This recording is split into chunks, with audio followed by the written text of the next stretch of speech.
ترکیہ اور شام میں خوفناک زلزلہ متاثرین کے لیے امدادی سامان کی ترسیل۔ پاکستان انٹرنیشنل ایئر لائنز کا طیارہ مزید 5 ٹن ریلیف سامان لے کر ترکیہ پہنچ گیا۔ زلزلے کے بعد سے پی آئی اے ابھی تک مجموعی طور پر 72 ٹن امدادی سامان اور 51 ریسکیو ٹیم کے افراد کو لے کر جا چکا ہے۔ پی آئی اے نے ترکیہ میں ادانا اور استنبول اور شام کے شہر دمشق کے لیے 6 شیڈیولڈ اور 2 خصوصی چارٹرڈ پروازیں آپریٹ کیں۔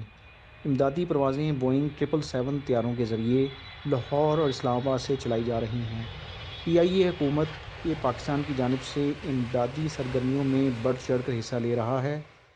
این ڈی ایم اے نے پی آئی اے کے ذریعے کثیر تعداد میں خیمے اور کمبل متاثرہ علاقوں تک پہنچائے۔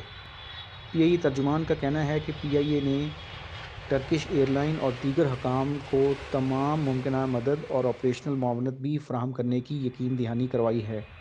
پی آئی اے ترکیہ میں پاکستانی سفارت خانے کو مکمل معاونت فراہم کر رہا ہے، جس میں آفت زدہ علاقوں سے پاکستانیوں کو وطن واپس لانا بھی شامل ہے۔